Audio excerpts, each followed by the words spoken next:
Hi, it's Katrina. A shocking new study says that the Sphinx is 800,000 years old. But is that true? Today, I'm going to take you through some shocking new finds that scientists can't explain. Let's start with a new pharaoh. The Secret Pharaoh. Archaeologists in Egypt have just discovered the burial of a pharaoh who reigned over the kingdom 3,600 years ago. It's a shocking discovery because nobody had ever heard of this pharaoh before. He's brand new to Egyptology, and now scientists are trying to figure out who this ruler was and why he's lived in obscurity for so long. His name was King Seneb-K, the ruler of Egypt for a measly 4.5 years. His skeleton was uncovered far from the pyramids of Giza and the tourist hubs of modern Egypt in South Abydos. An expedition conducted by the University of Pennsylvania was responsible for the discovery. They learned the king's name because they found it inscribed in hieroglyphics inside a royal cartouche. A cartouche is like an ancient seal that has the official stamp of a ruler's name inside it. You can see cartouches in countless ruins across Egypt. Ali Asfar from the Egyptian government said this was the first time the name of this particular king was ever seen. He likely came into power at the very beginning of the 13th dynasty, one of Egypt's most mysterious periods. It's so mysterious that historians don't know what happened during it or who came into power when. It's a real dark spot on the history of Egypt, likely because it was a volatile time for the kingdom. Even though Seneb-K only ruled for 4.5 years, it was a fairly successful reign. Kings were rising and falling like flies in the 13th dynasty.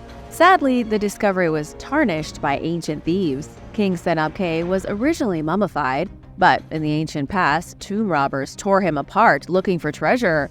Only his bones were left inside a ravaged wooden sarcophagus. There wasn't a single funerary good to be found because raiders had pillaged the entire place.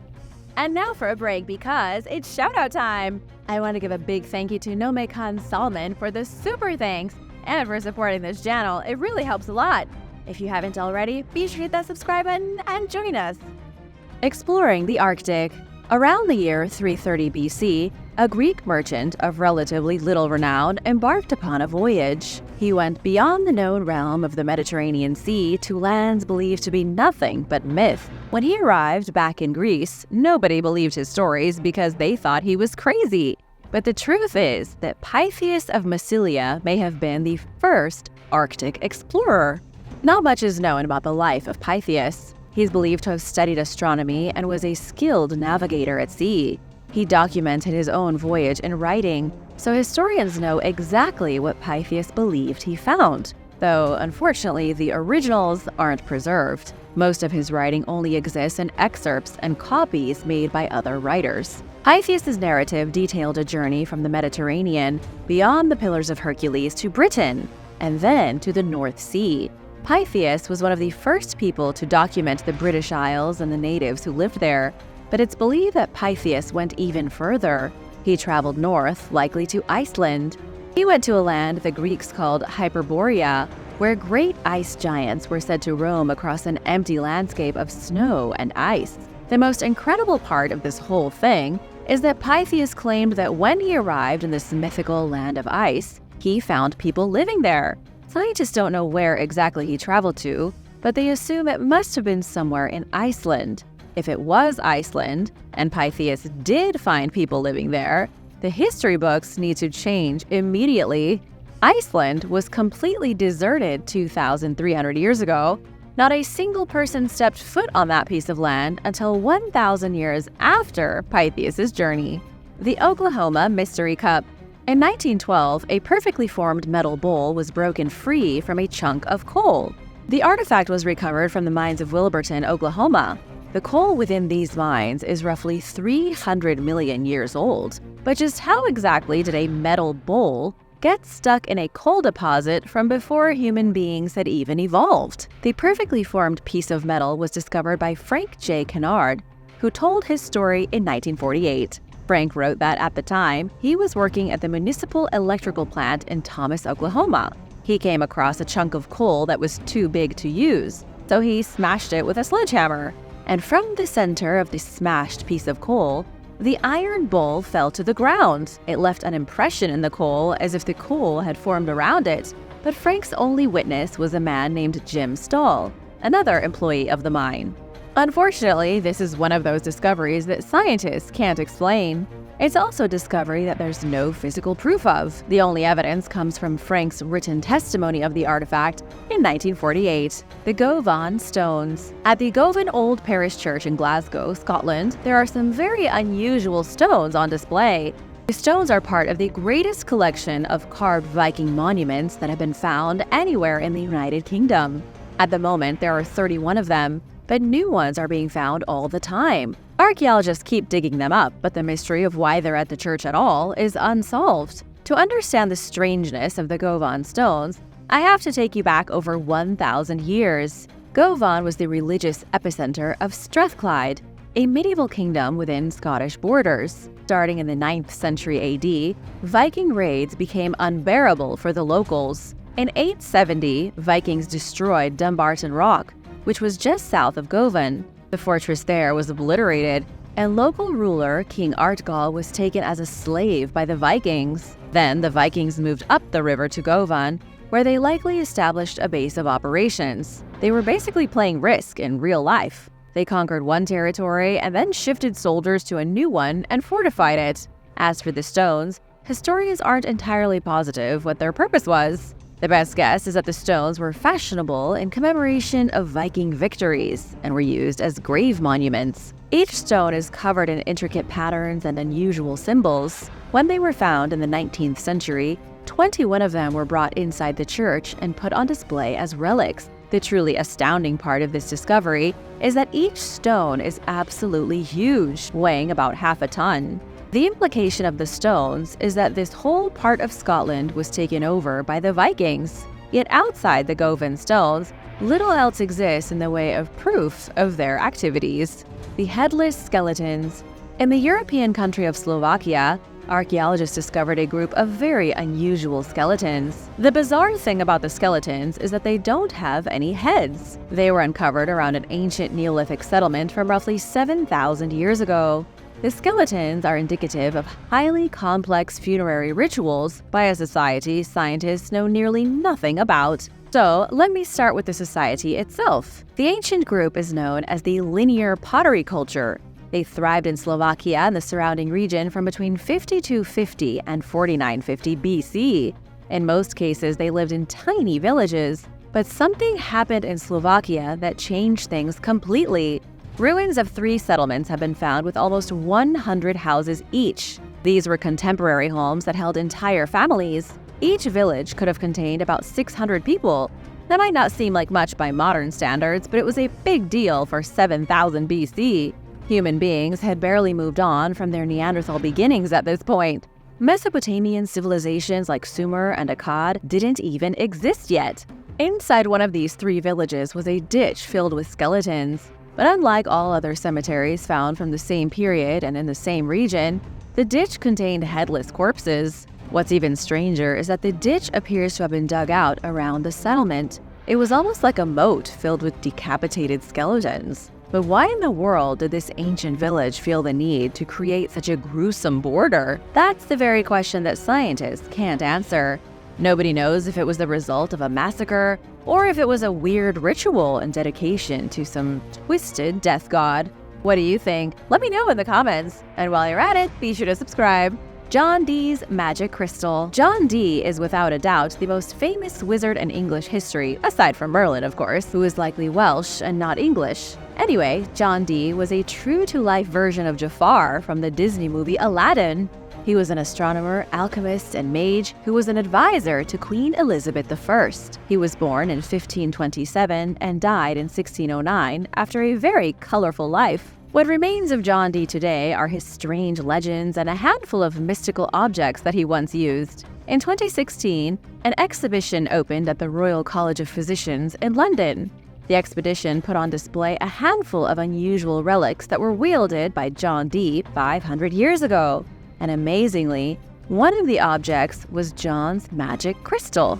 John was obsessed with divination and curing diseases. He tried to do this using magic crystals and mirrors. This crystal in particular was used for doing things like looking into the future and speaking to ghosts. John himself claimed that the crystal was given to him by Archangel Uriel in 1582.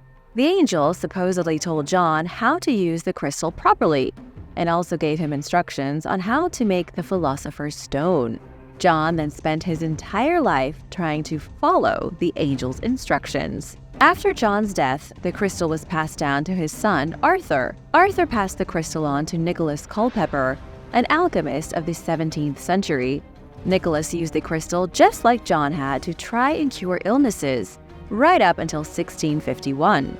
That was when Nicholas claimed that a demonic entity had burst from the crystal and rendered it useless. In other words, the demon had been the source of the crystal's power, and with the entity gone, it was no better than a paperweight. The exhibition had some other strange magical objects as well. One of the other artifacts was John Dee's clawed glass. It was a small pocket mirror, but with magic powers. The mirror was black glass, stored inside a case made from shark skin. John used the artifact as a crystal ball to peer into the future. But it wasn't like you see in the movies. Ancient alchemists didn't do this to see what would happen in their own future, but to forecast somebody's illness. This would supposedly allow them to predict the best possible treatment for somebody's sickness. The reason these artifacts are so unexplainable is that, well, there's no scientific explanation for magic. Modern scientists say that John Dee was likely little more than a charlatan posing as a powerful wizard. But how do they really know that he didn't have special abilities beyond the realm of understanding? What do you think? Let me know in the comments. Who was Veleda? I'm going to tell you about a woman you've probably never heard of before. This isn't a discovery, it's more like an amazing piece of history that you can impress all your friends with. The woman's name was Veleda, and she was a German priestess who was worshipped as a goddess. She was also stuck in the top of a tall tower like a fairy tale princess. The tale of Veleda takes us to the year 69 AD. Augustus had just become the first emperor of the Roman Empire. The Colosseum had yet to be completed, and Pompeii was a decade away from total annihilation. As the Roman Empire formed, they had great ambitions to destroy their neighbors, especially the German tribes to the northwest of Rome in the region called Germania. The tribes of Germania proved to be much more troublesome than the Romans initially anticipated. An estimated 10% of the Roman army was destroyed at the Battle of the Teutoburg Forest, marking one of the worst defeats ever suffered by the Romans. They did have some victories, but Germania was a tough nut to crack. One of the most formidable of foes was the tribe called the Bructeri. They'd been fighting against Rome for nearly a century already when the year 69 AD came around. When Emperor Nero died, there was political turmoil within Rome. An officer by the name of Gaius Julius Civilis took it as an opportunity to rebel. He'd been born in a Germanic tribe, so he was already closely allied to Rome's enemies. He recruited the Bructeri tribe to join in his rebellion, and one of his closest allies was Veleda the priestess, the ruler of the Bructeri. Much of what historians know about Veleda comes from Tacitus, who wrote of the rebellion about 30 years after it was squashed. Veleda had supposedly foreseen victory against the Romans. They didn't actually win, but they weren't defeated either. Tens of thousands of Romans died in the fighting, possibly far more than the German casualties. Tacitus wrote that Veleda was such a supernatural being that to inspire her people, she never left her lofty tower. She remained locked in that tower like some reclusive wizard and gave divine prophecies from above. In the late 70s AD, when the rebellion was squashed, Veleda was captured by the Romans. But she was a wily woman who could take care of herself, so she survived. An ancient inscription discovered in the 1940s suggests that Veleda moved to a temple in Ardea, close to Rome, and continued to work as a priestess there. Is the Sphinx 800,000 years old? The Great Sphinx of Egypt might be 800,000 years old. That's the claim put forth by a group of scientists at the International Conference of Geoarchaeology and Archaeomineralogy in Sofia. Scientists Manichev Vyacheslav and Alexander Parkhomenko were the brains behind the study. They claim that the Sphinx has been around for far longer than anyone realizes. Everybody already knew that the Sphinx was mysterious, but nobody's ever been able to accurately date the Sphinx. Researchers say it was constructed around 4,000 years ago, but it's difficult to prove with 100% certainty. There are few written records of the Sphinx or mentions of it in the past. It's a really strange artifact, with some saying there is an ancient library buried underneath with connections to the Anunnaki. The scientists say that at the end of the Pliocene period, around 1.6 million years ago, seawater entered the Nile Valley and flooded the entire area. The water eventually drained, leaving a fertile valley for the Egyptian civilization much later. The flooding is an important fact because researchers believe that the Sphinx has flood damage to its base. But since there hasn't been enough water to create such damage in at least 800,000 years, the idea is that the monument has been standing where it is now this entire time. This would mean that the Sphinx was built before human civilization. It would mean there was a pharaoh alive almost 1 million years ago, and it would also mean that every other piece of this mysterious pre-human civilization was destroyed, except for the Sphinx. What do you think about this theory? Let me know in the comments below. Thanks for watching. Be sure to stay tuned for extra content you might have missed. Portrait mummies. Russian archaeologists have just uncovered a fascinating collection of mummies from the Egyptian Greco-Roman period in excellent condition. The mummies were found in El Fayum, wrapped in linen bandages, with some wearing golden masks, and others with faces painted on their wooden sarcophagus. Normally, coffins from this time period are not decorated, but this tomb dating back 2,000 years, found in a remote part of the desert, had colored paintings and many hieroglyphics telling the family's story. This part of Egypt was once a rich oasis, and the people here were able to afford more luxuries than most. During this time, the Roman Empire held a lot of influence over Egypt, which you can see by the architecture, artistic style, and clothing the people wore during that time. Over 1,000 portraits of people from the Greco-Roman era have been found in the region. Painted on wood, they were usually laid on top of the bandages of the decorated mummies. Aristocratic Egyptian families under the Ptolemaic dynasty believed that everything Roman was all the rage, and these portraits represent the largest collection of ancient portraits found to date.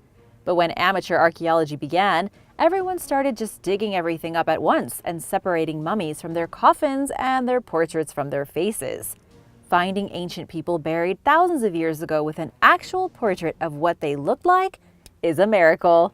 Temple in the middle of the desert. In 2018, archaeologists unearthed the incredible remains of an Egyptian temple in the middle of the western desert at a place called Al-Salam.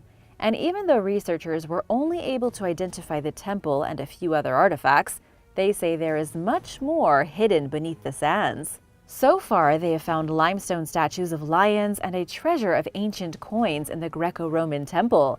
According to the archaeologists involved with the dig, its discovery will shed more light on the ancient history of the Siwa Oasis, which is one of the most isolated settlements not only in Egypt, but in the entire world. The oasis is close to the Libyan border and about 350 miles from Cairo. People have lived within the oasis since 10,000 BC, but the newly found temple is much younger, dating back only to around 200 BC. It was likely constructed around the time that Egypt came under Roman control. This means researchers will surely discover even more impressive architecture that is a blend of Egyptian and Roman design. Further work still needs to be done at the site to understand why it was built, who ruled over the area at the time, and how many people had been living there. Considering how giant and inhospitable much of the western desert is, the fact that the discovery was made at all is pretty amazing. The unfinished obelisk. An unfinished obelisk has been buried beneath the sands of Egypt for thousands of years.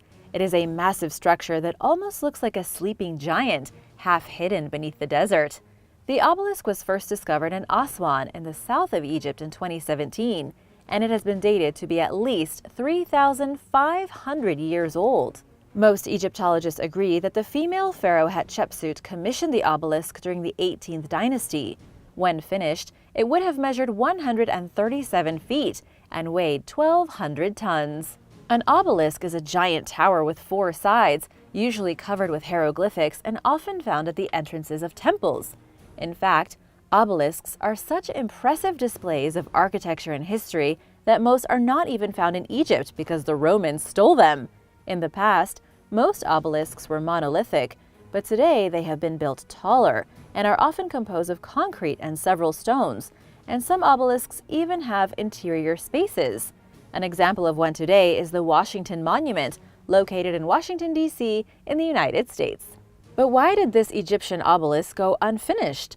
It would have been far larger than any obelisk previously erected, but instead, it was just kind of abandoned. Most archaeologists believe that when the Egyptians were trying to free it from the bedrock, a giant crack appeared, making it pretty much worthless. Since they couldn't do anything with it, the Egyptians just left it there for us to find thousands of years later. It's now an open-air museum that anyone can go and visit. Is this something you'd want to see in person? Let me know in the comments below, and remember to subscribe if you haven't already. The Mummy of Nedjmet. In the 1880s, a hidden tomb was revealed to Egyptian authorities after sheep herders went looking for a lost goat and found that the animal had plummeted into a vertical hole. After one of the herders descended into the hole, he found one of the most impressive discoveries in the history of modern archaeology. Inside this secret cache was the mummified remains of Nedjmet. In addition to the famous Nedjmet, there were dozens of other mummies found, with wooden coffins stretching far into the distance within the underground catacomb. The discovery eventually became known as the Deir el-Bahari Mummy Cache. Many of the mummified remains found in this cache were priests from the 21st dynasty, including Nedjmet, whose husband was likely a high priest of Amun during the reign of Ramses XI. However, Nedjmet's husband was never found. Archaeologists only know about him because his name and likeness were found within Nedjmet's Book of the Dead, which can be found today at the British Museum. But what's so fascinating about this female Egyptian priestess is that she was incredibly well preserved. She had been mummified during a time when incredible progress was being made with mummification techniques. Nedjmet had been given artificial eyes made of black and white stones. She had had sawdust packed between her bandages to give her body more volume, and parts of her face were colored to give her a more lifelike appearance. Even though she was an old woman at the time of her death, archaeologists say that the embalmers worked hard to make her appear youthful as a corpse. She was even given a wig to cover up the fact that she was balding. The Khufu ship. The Khufu ship was discovered in 1954, and it's one of the most impressive archaeological discoveries from ancient Egypt ever found. It was found buried in over 1,000 pieces right beside the Great Pyramid of Giza, which was constructed for the pharaoh Khufu. The sacred boat was buried with this great ruler so that he would have transportation across the heavens to be with the gods in the afterlife. The boat is roughly 4,600 years old, but it was crafted with such excellent skill that even today it could sail down the Nile River. According to PBS, the vessel is 144 feet long and took 20 months to remove from its burial place. There were approximately 1,224 separate pieces. The boat is now kept safe inside a special museum beside the Great Pyramid, with 95% of it completely original. Archaeologists say the wood used to construct the ancient boat probably came from cedar trees from Lebanon. This is because there were not very many large trees in Egypt at the time to be building massive boats for the afterlife. And now for a mysterious tomb. But first, it's shout-out time! Big thank you to Jessica Tyree and Shelly Lace for supporting this channel. If you are new here, be sure to subscribe for more amazing discoveries. The Tomb of Seti I. Seti I has the most impressive and beautiful tombs in all of Egypt. While not the most famous pharaoh ever, he was definitely incredibly important to Egyptians. Seti I ruled during the 19th dynasty of Egypt. He was the son of Ramses I and the father of Ramses II, and he likely ruled between 1294 BC and 1279 BC. During his reign, Seti I made it his business to establish order throughout the Egyptian kingdom while regaining control of ancient Syria. Examples of his great military success can even be seen depicted on the front of the Amun temple in Karnak. And even though he was such a great ruler, his fame has been greatly overshadowed by his son. The tomb of Seti I is known commonly as KV-17, and it was discovered in 1817 within the Valley of the Kings. It's the longest and deepest royal tomb out of anyone buried from the New Kingdom. It was also the very first tomb that featured decorations on every passageway. Basically, it was the most lavish tomb ever designed. It was approximately 446 feet long, but surprisingly enough, Seti I himself was not inside the tomb.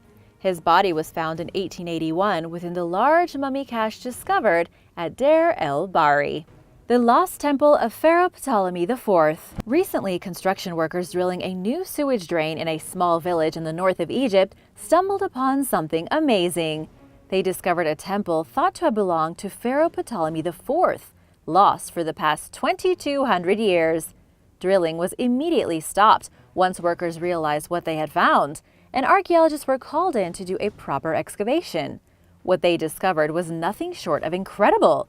Ptolemy IV was the fourth pharaoh in the Ptolemaic dynasty. He ruled Egypt from between 221 BC and 204 BC. However, according to an interesting report, he was not a very good ruler and was more interested in artistic endeavors than managing a kingdom. Ancient texts have revealed that the pharaoh allegedly built the largest ever man-powered ship with 40 banks of oars. It would have needed 4,000 oarsmen just to operate. However, this ship has never been found. As for the new temple, which was only discovered in 2019, it is extraordinary. So far, the dig team has uncovered most of the walls of the structure and are slowly revealing the engravings and carvings, which appear to indicate that the temple was heavily themed around the Egyptian god Hapti, who was thought to be responsible for the annual flooding of the Nile. Egyptian tomb builders and healthcare. Researchers have known for years that it took an army of humans to construct the tombs and the pyramids found throughout Egypt. However, according to texts dating back to the New Kingdom, about 3,100 to 3,500 years ago, it would appear that the army of workers who constructed the tombs of the kings had actually been supported by a healthcare network. In the US, healthcare is still a hot-button issue, but it looks like the ancient Egyptians actually figured it out thousands of years ago. It all comes down to evidence found at the village of Deir el-Medina, which was originally constructed for the workers who dug the tombs at the Valley of the Kings. It was basically a workers' shantytown. However, many of the workers were highly skilled craftsmen, and because of this, they were given extra support. The Egyptian state allegedly paid them monthly wages of grain while also providing them housing and servants, who would grind the grain for them and do their laundry. Among the ancient records found were details about workers who were absent and why. It turned out that some workers would call in sick and still be paid for it. The general consensus here is that the Egyptian government allowed the workers sick days and would even give them free treatment for things like eye problems and digestive disorders. This shows us that at Deir el-Medina, healthcare was a system with exceptional networks of care provided through the state and the community. The Rosetta Stone. Most people are relatively familiar with the Rosetta Stone, but not everybody knows where it comes from or what it actually is. Back in the 19th century, the Rosetta Stone was critical in helping scholars crack the code of ancient Egyptian hieroglyphics. It is an unevenly shaped stone of black granite 3 feet 9 inches long and 2 feet and 4.5 inches wide. According to History.com, the slab of stone was originally discovered by engineers in Napoleon Bonaparte's army way back in 1799. It's now one of the most famous artifacts in the world. Fun fact, it was actually taken by the British after they defeated the French in Egypt just 2 years after its discovery, which is why you can still see it today at the British Museum in London. The Rosetta Stone features in its writing a decree from 196 BC by the ruler of Egypt, Ptolemy V, saying how generous and devout he was. The stone was originally displayed at a temple but later removed for unknown reasons. The decree on the stone was written in standard Egyptian hieroglyphics, which at the time had mostly been used by priests, and in ancient Egyptian Demotic, which had been used by everyday people, and in ancient Greek. This helped scholars compare the same phrase written in 3 different languages, and the Rosetta Stone enabled scientists to break open the mystery of the old Egyptian writing system, which until the early 1800s had been a complete mystery. Millions of mummified dogs. In a series of catacombs located slightly south of Cairo, researchers recently discovered a burial site filled with mummified dogs. This site is located in Sakara, and the catacombs are dedicated to the jackal-headed god of the afterlife, Anubis. Anubis was insanely popular with the ancient Egyptians. According to an Egyptologist from the American University in Cairo, the act of mummifying dogs in Egypt was actually a way for people to ensure that their beloved pets went on to the afterlife following their death, and also because many people viewed their dogs as the manifestation of the god Anubis. Some even had their dogs mummified to be gifts to certain gods in the afterlife.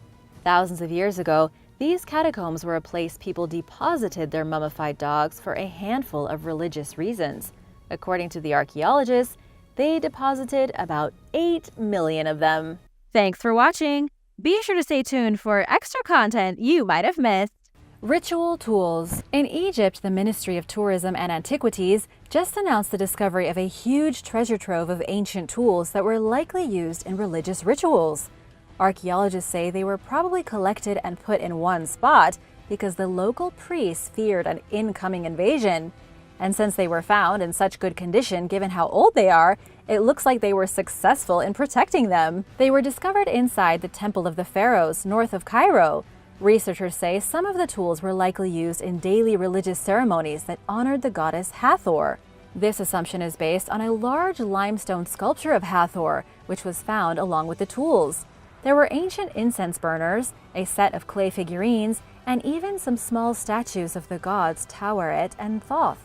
Hathor was the deity of pregnant women, music, and happiness. It was probably women expecting to give birth who visited the temple and used the figurines, incense burners, and other religious instruments in rituals to safeguard the births of their children. Among the tools discovered, there were things like birthing chairs, offering plates, an eye made of pure gold, and materials used for gilding, all found together in the same place. Unbelievable megatomb. The discovery of a megatomb has shocked archaeologists in Egypt. The tomb was found with over 100 coffins and countless artifacts hidden inside it. This discovery was made in Sakara near Cairo. Experts don't know exactly what the purpose of the tomb was just yet, though they have said that judging by the precious items inside, it was used for wealthier members of society. Some of the artifacts are believed to be over 2,500 years old. Archaeologists uncovered a talisman likely used to protect dead spirits as they wandered into the underworld, as well as small statues buried beside the dead as good luck charms for their journey to the afterlife. Experts say the expensive treasures show how rich Egyptians were obsessed with burying their dead in a more commercialized fashion during the later periods of ancient Egypt. It was an actual industry of death. It also shows just how anxious they were about the next life. The wealthy Egyptians almost certainly read the Book of the Dead for any tips or pieces of advice on how to best bury their recently deceased friends and relatives. They probably did this in hopes that their own friends and relatives would do the same for them. Here's another interesting fact about this megatomb.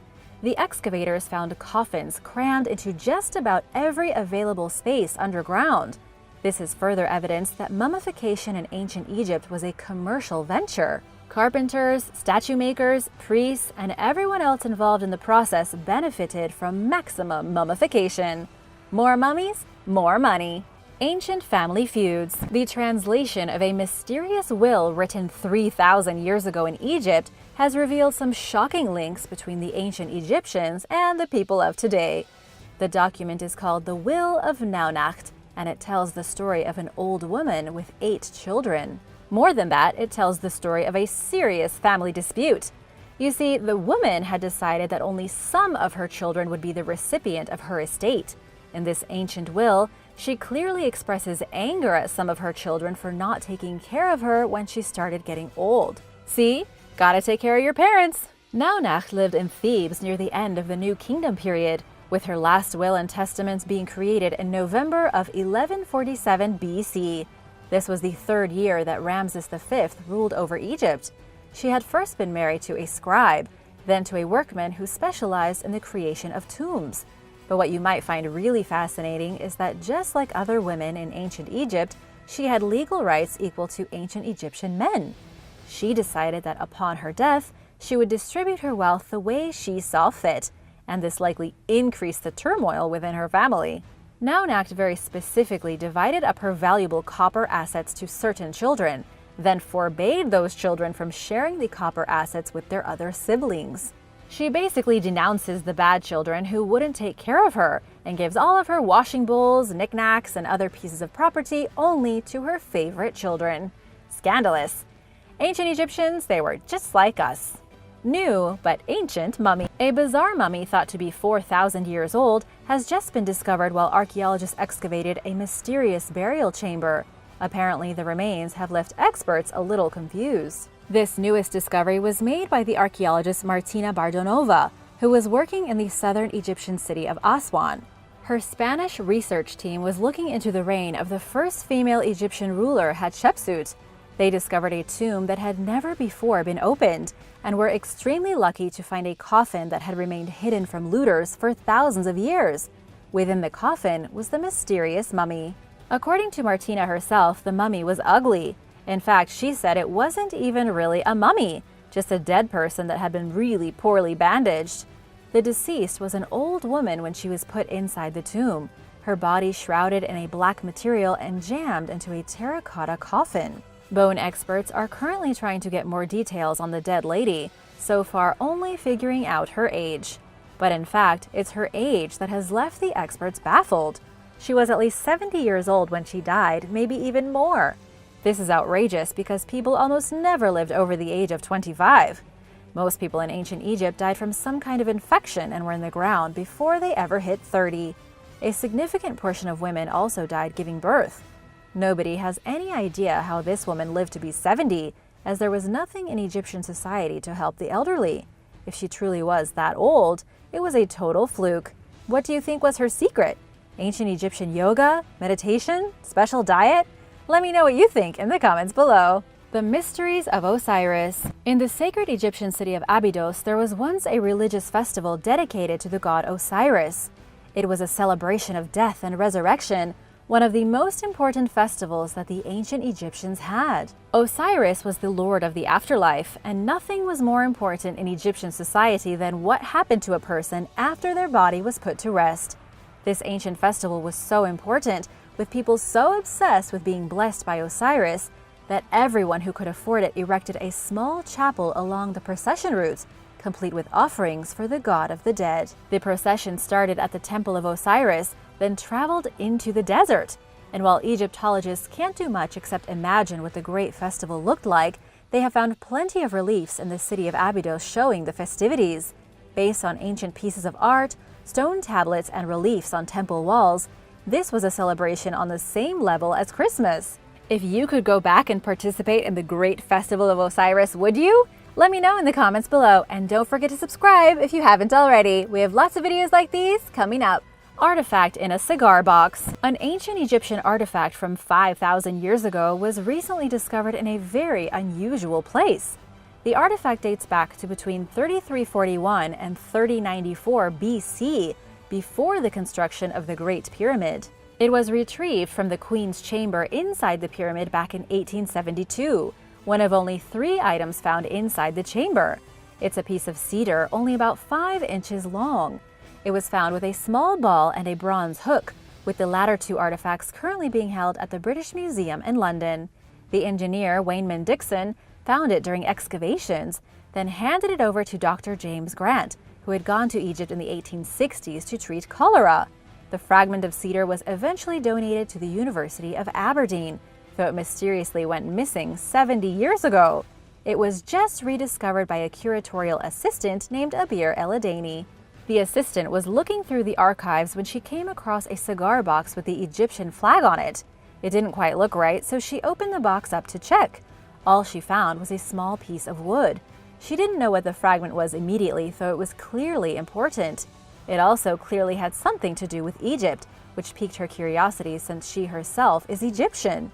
She soon found out the significance of the item, which had apparently been mislabeled, improperly classified, and then lost in the archives. One of the only things to ever be found inside the Great Pyramid was literally sitting in a cigar box in a glorified broom closet in a Scottish university for almost 100 years. Nobody knows what the fragment of wood was used for, though most experts agree it was probably from a piece of material used in the construction of the pyramid. It has since been properly labeled and will likely be put on display with the other 2 artifacts in London. Mysterious cemetery. A giant cemetery has been discovered in the middle of the Egyptian desert, with at least 250 previously unexplored tombs.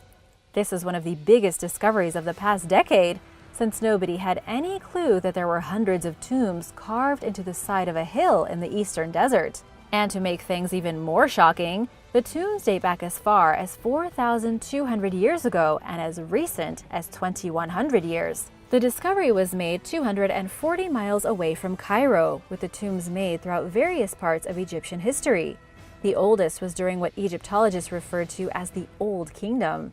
It was near the end of the Old Kingdom when the great pharaohs began losing control as individual governors gained too much power, dividing the country. The most recent tombs are from a time when Egypt was controlled by pharaohs descended from the generals of Alexander the Great, right before Cleopatra VII died, and Egypt was turned into a Roman province. But just what exactly did the archaeologists find inside the tombs? To be honest, nothing too exciting.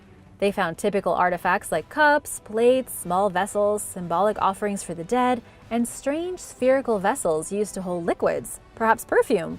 They also discovered that a lot of the tombs held both human and animal remains. And that's one mystery that nobody has quite been able to solve yet. Fossilized fish. A team of Egyptian researchers from the American University of Cairo recently discovered the remains of fossils in the middle of the eastern desert, surprisingly close to where other researchers just discovered the 250 tombs. These fossils date back 56 million years, to a time when the Egyptian desert was underwater. The researchers found several different kinds of bony fish, things like deep-sea hatchetfish and moonfish. These are predatory sea creatures that still have relatives alive in our oceans today. But the really remarkable part is that these fish had been living in an extremely harsh environment, a time when the Earth saw a cataclysmic level of global warming that caused the oceans to get super hot. They remained hot for 200,000 years, with temperatures rising upwards of 104 degrees Fahrenheit. There was also no North Pole or South Pole, as the planet was dominated by nothing except rainforests. The discovery of the moonfish was quite interesting, because scientists know that moonfish are unique and that they can adapt to the temperature of the water around them. This means that while many other fish may have died because of rising ocean temperatures, certain species, like the moonfish, were able to adapt and thrive. Pregnant mummy. In a shocking first, a pregnant mummy was discovered in Egypt. Archaeologists couldn't believe their eyes when they were scanning what they thought was the mummy of an ancient priest named Hor-Jehuti, and saw what appeared to be a small foot inside the mummy's abdomen. They then did a complete scan to confirm that yes, the mummy was pregnant at the time of death. She was mummified with the tiny fetus still sitting in her womb. This is now the first time a pregnant woman was found mummified, which has presented researchers with quite an interesting mystery. They still don't know who the woman was or why she was turned into a mummy with the baby still in her belly. Scientists have nicknamed her the Mysterious Lady of the National Museum in Warsaw. According to an archaeologist from the Polish Academy of Sciences, the fetus was not removed from the abdomen on purpose during the mummification process. As you may already know, all the internal organs are removed during this process to complete the transformation. But this time, they neglected to remove the unborn baby. Researchers are baffled as to why. It could have been an accident, part of some greater plan, or even just laziness on the part of the workers. As for where the mummy came from, she and her sarcophagus were donated to the University of Warsaw back in 1826. The name on the coffin was that of a male priest, but clearly something got switched. It wasn't until technology finally allowed them to research her properly in 2016 that they made all these new and unprecedented discoveries. Amulet of the Sun God. In the Israeli desert, a couple of amateur hikers discovered a small scarab amulet that turned out to have a bizarre link to Ra, the Egyptian god of the sun. Experts have called the artifact the first of its kind, and something of a miracle, since it was unearthed by a random group of tourists from Jerusalem visiting archaeological sites in the Negev desert.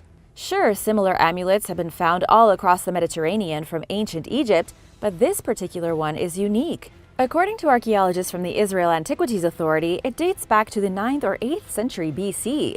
The reason it's so strange is that 2,000 years ago, this type of amulet was used by the Egyptians and other people in the region, but never in Israel. It's the only one of its kind to be found in the country. The front of the amulet was fashioned into a scarab beetle, which in ancient Egyptian mythology was the manifestation of the sun god. The link between the beetle and the god actually originated as a misinterpretation. When ancient Egyptians saw newborn beetles emerging from balls of sheep dung, where a female beetle had previously laid her eggs, they thought it was an act of spontaneous creation. They thought the beetles were literally just creating themselves out of nothing. So they linked the beetle to the sun god, and all these thousands of years later, the scarab beetle is still synonymous with Egypt and their god of the sun. Thanks for watching! Be sure to stay tuned for extra content you might have missed.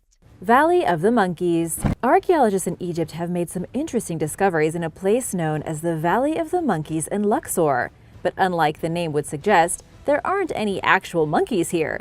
Instead, the valley was once an industrial area where things were made 3,500 years ago. The Valley of the Monkeys is located on the opposite side of the Valley of the Kings.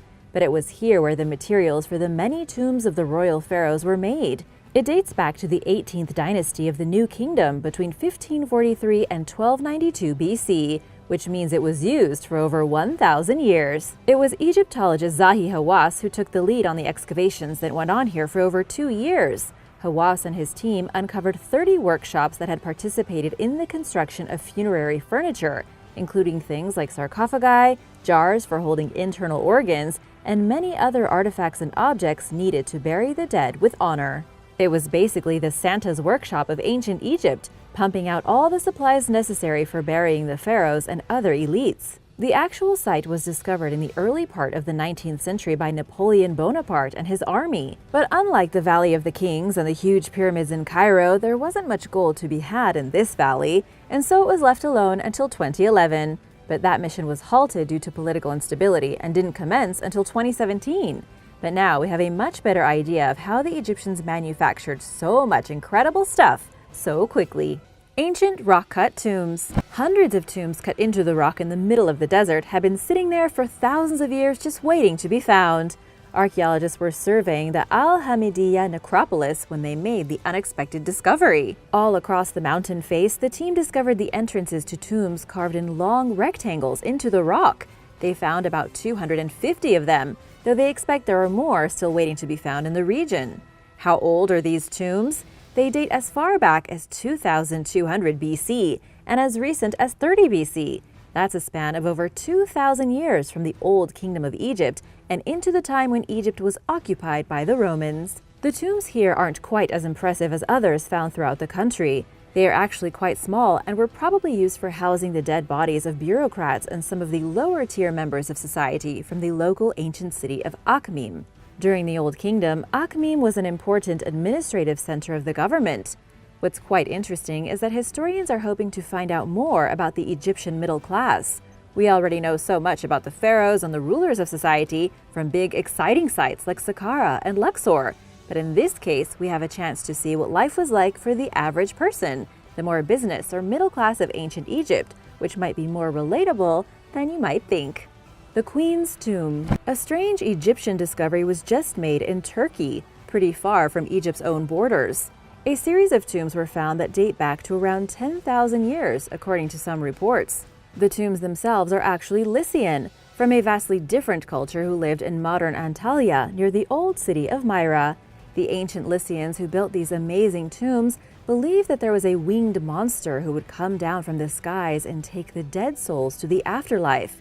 And so they often made their tombs far from civilization, usually at the edge of cliffs or high up in the mountains. By now, you're probably wondering what any of this has to do with ancient Egypt. Apparently, archaeological teams realized that the name of Queen Nefertiti was written all over the site.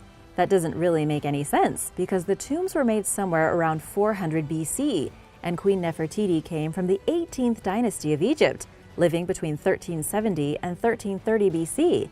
So what in the world would be the connection? It could have been that people in Lycia, even 1,000 years after Queen Nefertiti was dead, still revered her in some way or another, perhaps as a goddess, or perhaps coincidence? It's very hard to say. A pregnant mummy. A group of Polish researchers were shocked to discover a mummified pregnant woman from ancient Egypt who they thought was actually a male priest. It all happened after the researchers took the mummy back to their lab and conducted a few tests, mainly with x-rays and computers. They were shocked to discover the tiny bones of the foot and hand of a fetus inside of the woman, suggesting she had been several months along in her pregnancy at the time of her death. As of right now, researchers have no idea why the Egyptians would have mummified a pregnant woman, because as you probably know, everything from inside the body was usually removed. The embalmer would remove all organs and even a fetus if necessary to place it in its own container with the mother in her tomb. It is very rare to have anything at all inside a mummified body. Researchers have been unable to determine a cause of death. Further tests showed she was about 7 months along when she died, but the circumstances around her discovery are even more confusing. Back in 1826, the mummy was brought to Warsaw. At the time, experts thought it was a male priest because of the inscription on the coffin, which indicated a man of great religious import. But according to anthropologist and archaeologist Marzina Ozarek-Silka, the team of researchers were surprised when they saw the male priest didn't have boy parts and instead had girl parts and long hair. This is what prompted them to begin their investigation, which has now revealed the only pregnant mummy ever discovered. As for how she was mistaken for a male, it is possible that she was put into the wrong coffin after being pillaged from a tomb. Many of the antiquities being sold throughout Europe in the 1800s came from rather irreputable sources, usually tomb raiders. During this time, there was such a huge demand for mummies and sarcophagi and artifacts that they were just shuffled all over the world. Nobody kept track. Who knows where the poor elite male priest ended up, or what the tomb of this woman even looked like. Lost Golden City. Archaeologists have found what they're calling the Lost Golden City. It dates back to the 14th century, about 3,000 years before today. The city is located near Luxor, and it was around during the reigns of some of the most famous Egyptian kings ever, including Amenhotep III and King Tut. Expert archaeologists have been searching for this ancient site for years and have never found any proof of it until now. Betsy Bryan, a professor of Egyptology with Johns Hopkins University, said the discovery of the city is the second most important in the country since the tomb of the boy king Tutankhamun. Excavations began here in September of 2020, at which point archaeologists realized they had something very important on their hands. The city was discovered with its walls almost intact, as well as rooms filled with things from ordinary life 3,000 years ago. Archaeologists have found countless artifacts, including rings and pottery vessels. They found bricks stamped with the royal seal of King Amenhotep III. Archaeologists also found some strange cow burials that are still being investigated, as experts haven't seen anything quite like them before. According to many reports, there have been lots of other awesome discoveries, even though the archaeological site is brand new. Researchers found a bakery with a huge kitchen that likely employed hundreds of people to make bread for the entire city. A residential district and an administrative district were found, and there have been a handful of human remains uncovered as well. But because the Lost Golden City is so new, it will probably take months and years of investigation to get to the bottom of all of the little mysteries. An industrial brewery deep in the deserts of Egypt near the ancient necropolis at Abydos, archaeologists have uncovered an industrial brewery that dates back even before many of the famous Egyptian pharaohs. The brewery goes all the way back to 3100 BC, 5,000 years before today. According to the Smithsonian, the facility could produce nearly 6,000 gallons of beer at a time. This was way before the pharaohs ever built the pyramids. Instead of giant triangles to honor the dead, they honored them with massive quantities of beer.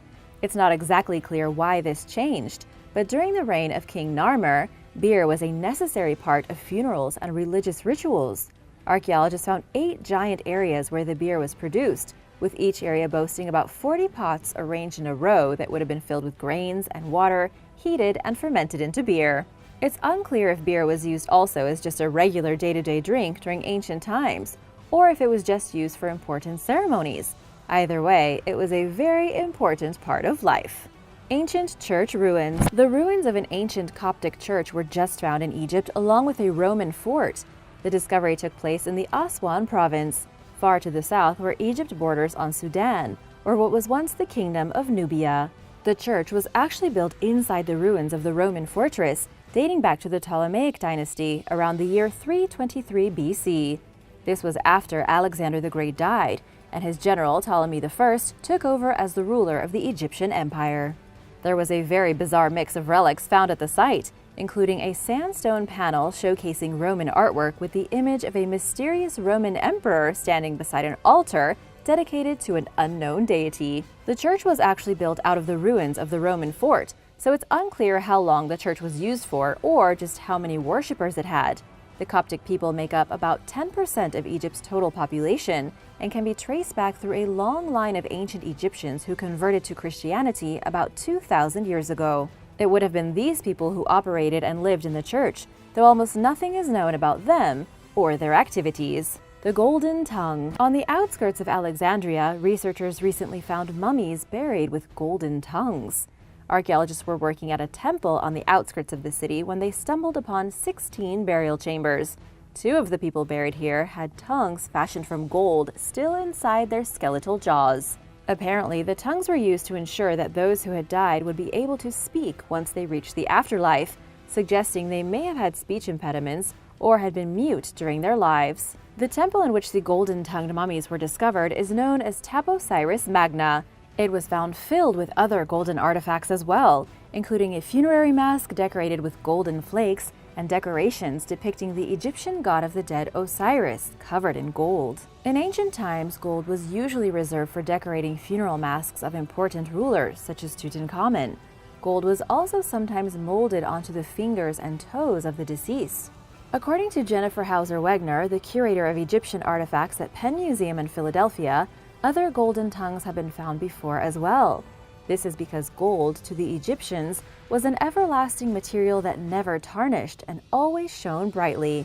For those who couldn't speak in life, a gold tongue would allow them to speak with Osiris once they reached the afterlife, thereby being able to bargain for a better fate.